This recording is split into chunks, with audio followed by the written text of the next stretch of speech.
just had his first press conference in 78 days and literally was the longest one I ever had. So the win, I would say, for Joe Biden in this moment is exactly that.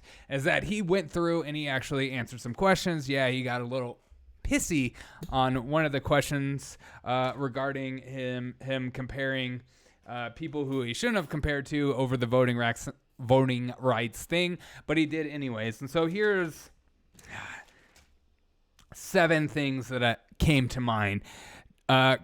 Questions were a lot of the same stuff because they all speak the same language and they all read from the same narrative. And so they're asking questions that have already been asked before. A lot of these reporters will come in to these questions with pre-written questions. And instead of, listening like a normal human being with like a brain and stuff like that, you listen to the actual press conference and you're listening and you're like, oh, they already answered my question. I'll come up with a new question. Or maybe I just won't ask a question. But all these reporters feel like they need to have their moment. They need to have their time of fame to be able to shine. And so they'll go up and they'll ask the question that's already been asked 3 or 4 times. And it just makes them look silly. But then Biden gets to answer them in a different way.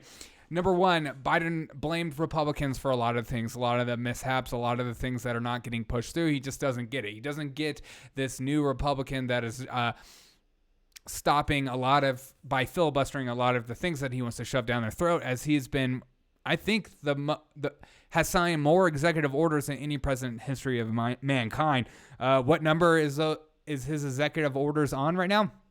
God, if I know. Number 2, he seems kind of concerned about Russia. He didn't seem very firm, or what. It was kind of hard to understand what he actually believes about the situation, but he says he doesn't think they're going to do anything, and he's kind of worried about what can happen if Putin keeps going. So it seems like a waiting game in a sense. It's not very offensive. It's very defensive.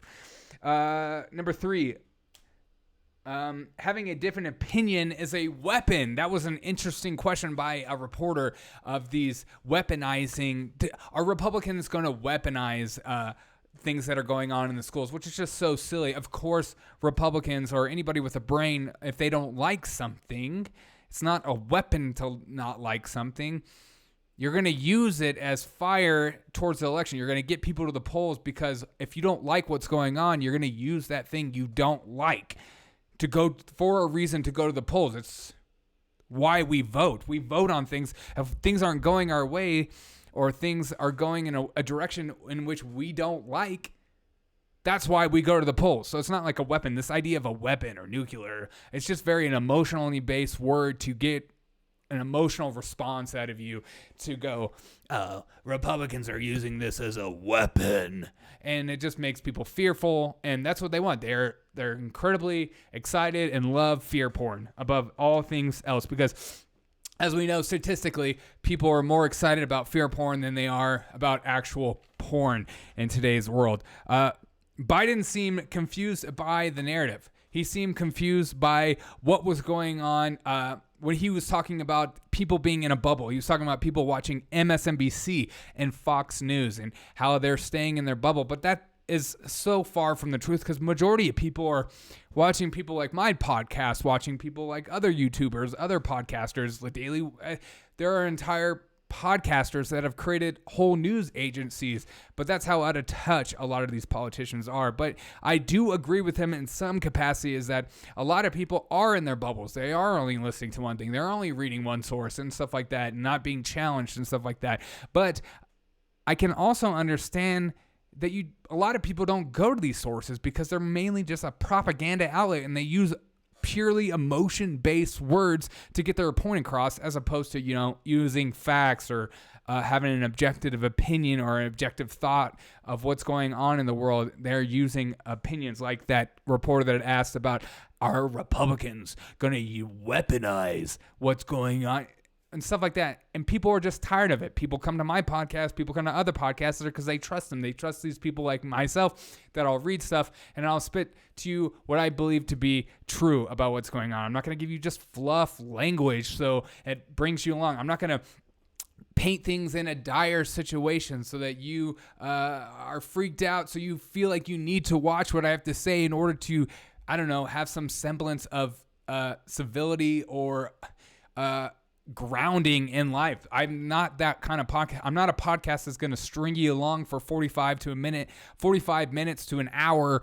of just emotion-based language to make you fearful and freaking out and stuff like that. There are a lot of podcasts on the conservative side and the liberal side where they're so worried about they're painting a picture of us versus them in any capacity more than just the story at freaking self. Number 6, confused about the CDC changing. A lot of reporters are asking, they are worried about the language and stuff like that. But this is what happens when you worry, when a narrative gets in the way of actual science. They're worried about getting rid of voices. They're worried about getting rid of truth or studies and stuff like that. And they're worried about creating a narrative so that people are on the same page. But this is why I've been fighting since day one, and I'm talking to people like YouTube and Twitter and stuff like that. Science changes, and we should welcome different opinions. We should welcome different thought. But no, we're a society that's more concerned about the narrative, whatever it is, whether it's ivermectin is this holy drug that works on everything, or it's like the vaccines are the most incredible thing.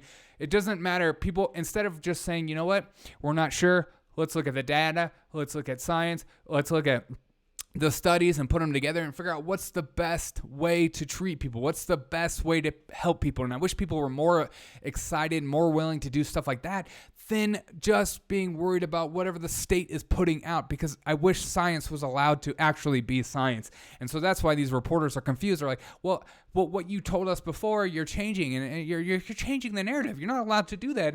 And when you change the narrative, I therefore don't have a platform to fall on. I don't have scripture to read. I don't have a pastor that speaks to me, that gives me truth that I can go about my daily life about. And number 7, my last but not least, Peter Ducey's question was such a bummer.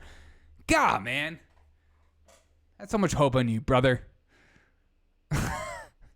But that is my 7 reactions to the press conference. But again, I felt like Biden's biggest win was answering the questions and doing it for a long time. And now he won't have to for a long time. Now Jen Psaki can say, look, see, he answers questions. But thank you guys so much for joining me. I appreciate you guys so much. I love every single one of you. Be sure to share this on every social media platform. I greatly appreciate it. Also, if you want to support me, you go to buymeacoffee.com/Derek O'Shea Show. The link is in the description below. I'd greatly appreciate it, and it would mean a lot to me. We all have more live shows tomorrow, and I'm sure the press conferences and stuff like that will be great. But I don't. Get in the comments below. Let me know your thoughts on this press conference. I'm genuinely curious of what your thoughts are. I love you, and I hope you have a great rest of your day. I will see you on the next episode of the Derek O'Shea Show.